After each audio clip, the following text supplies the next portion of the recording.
What is scalability and how do we scale a system? Let's see.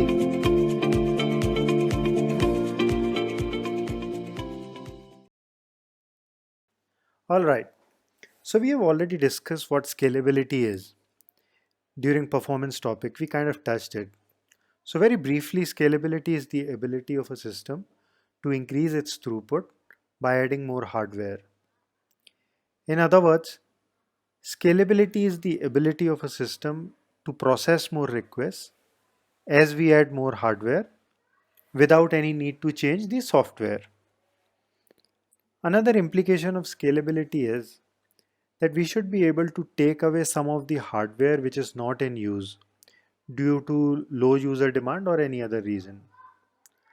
There are broadly two ways to scale a system.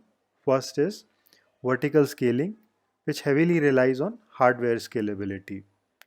Second is horizontal scaling, which relies on software scalability. So, what is vertical scaling? Vertical scaling is a way to scale a system by replacing the existing hardware with a more powerful hardware. It doesn't require any special coding to be done by developers. You just need to spend some more money for buying a more powerful hardware. So it's always the first choice of scaling a system. But here is the problem. Vertical scaling cost goes up exponentially with the power of hardware. At some point it becomes uneconomical or totally impractical to scale vertically. And once you have already spent a fortune on a new hardware, there are no easy options to scale down.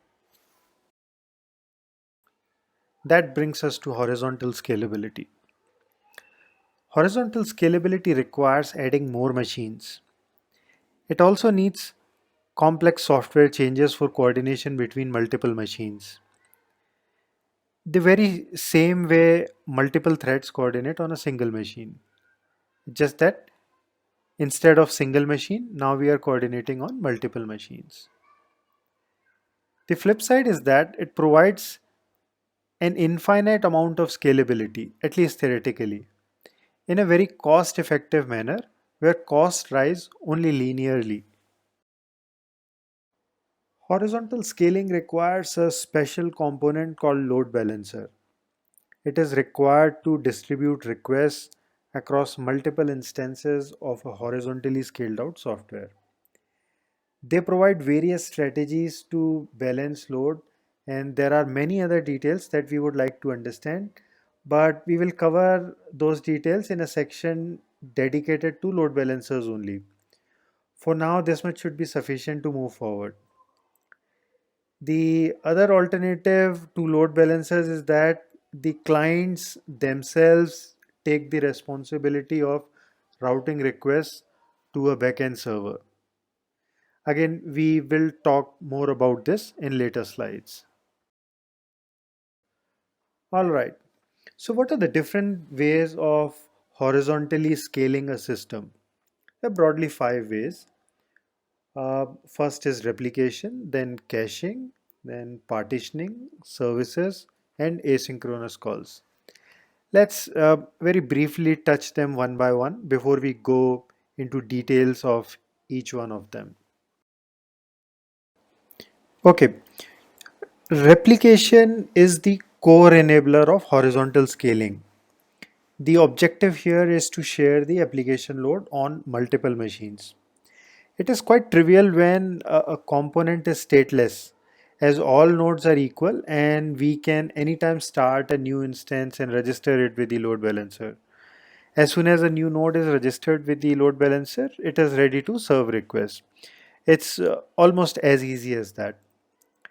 On the other hand, if we talk about stateful components like databases or shared cache, they are not so trivial to replicate. In fact, they're quite complex. Each What happens is that each node gets its own unique identity because they are stateful. So each node has its own state by virtue of its unique identity. So we need to make some special arrangements which we will discuss in later section, which is dedicated to stateful replication only. Another side benefit of replication is that it provides fault tolerance. In case one instance goes down, we have other replicated instances which can take over in no time. Caching is the other way of scaling a system. It has two benefits in general. First one is that it reduces the latency of requests that are served directly through a cache. Uh, but that's the performance reason of uh, caching. The scalability reason would be that it reduces the load from backend components like databases, business servers, or even web servers, which are serving data that can be cached. So, caching helps us in reducing load from backend servers, and that's how it helps us in scaling a system. The thing to note over here is that the benefits of caching they come at the risk of serving stale data. So we can only use caching for that data which doesn't change too frequently. The other thing to note over here is that we may not be in a position to cache everything if the data set is too large to fit in a cache. So those are the things that we need to remember while we are caching. So that's caching very briefly. We'll cover the details later. The next method for scaling a system is asynchronous processing. We know now that caching can be used to reduce read load from backend servers. So that's read load. But what about write load? Well, we can't take away write load off from our backend servers or databases, but what we can do is that we can delay it, which means that we can use asynchronous processing to temporarily defer write load. We can store these requests in some messaging queue and let our backend system handle those requests at a later time when it is in a position to handle it. So the backend system can fetch these requests at a later time from the messaging queue and can process them. So this method is especially useful for the cases where peak loads are much higher than the average load. Through asynchronous processing, we can defer the peak load processing to a later time when the overall load on the backend system is low.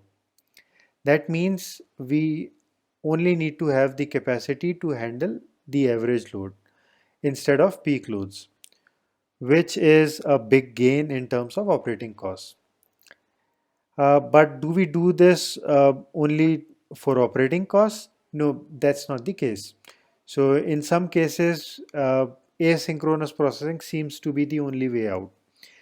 Consider the case of an RDBMS which is under heavy load and is under no position to handle that load immediately. So we can use asynchronous processing in that case to reduce the load from that RDBMS. Thus, asynchronous processing can help us in scaling up the write load.